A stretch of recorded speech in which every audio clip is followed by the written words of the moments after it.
And our next guest, Sil Lai Abrams. Sil Lai Abrams. Author Sil Lai Abrams. Sil Lai Abrams. Sil Lai Abrams. Sil Lai Abrams. Sil Lai Abrams. Her book, No More Drama.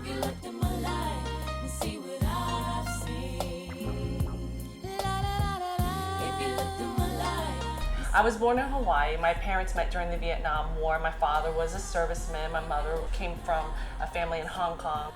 And, you know, I'm black, but the family that raised me is white. And they actually hid my identity from me until I was almost 14 years old. When I found out the truth about who my biological father was and my ethnic background, I was furious. Within a week, I started running away from home. I picked up my first drink at the age of 13, and I was blackout drinking by the time I was 15. As a result of my alcoholism, I was expelled from high school the first month of 10th grade and ended up getting my GED. I started modeling at the age of 17. I took off to New York the day after my 18th birthday with $200, a suitcase. Eventually, I was freelancing. I formed my own marketing company. On the surface, I was living this glamorous life, but I was really a total mess. I got pregnant at 19 and was a single parent at 20. At 24, after a night of hard drinking, I was raped and attempted suicide. I quit drinking for good after my suicide attempt. But then I got pregnant with my daughter by a man that ended up battering me for almost 5 years. When I was 27, my younger sister died from a drug overdose. My way of dealing with my sister's death was to marry a nice guy that I thought would be able to save me. And after a couple of years, I walked away from my marriage to pursue a career in the entertainment industry. This is the time where I was finishing up some of the biggest events of my career. I did L.A. Reid's 48th birthday party. I did Ashanti's Concrete Rose album release, and I worked with Music Soul Child. I was doing all these great things.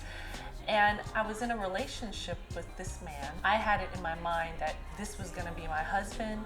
We were gonna get married and move to a big house in the suburbs. And when my dream failed to become a reality, I was crushed. I crawled into bed for 3 months and didn't get out. You don't wanna live. You don't wanna go on, but you don't know how to make the pain stop, and you feel completely powerless.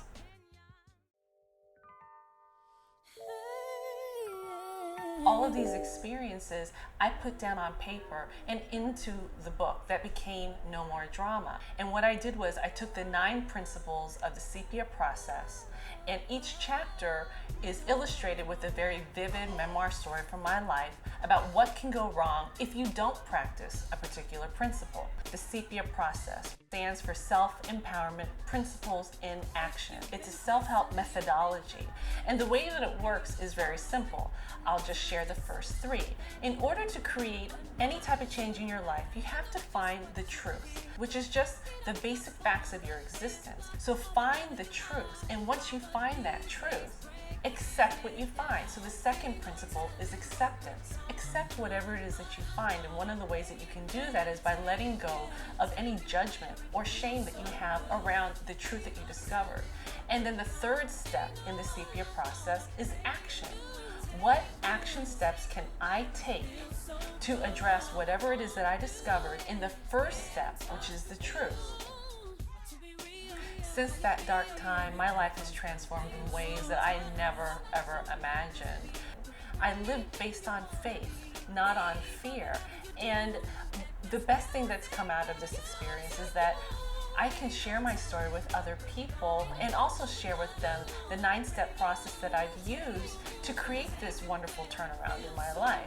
I like to say that I'm a recovering drama queen, that I've got 3 years clean and counting, and today I can really be of service and useful. I know I'm not looking at life as something to be endured.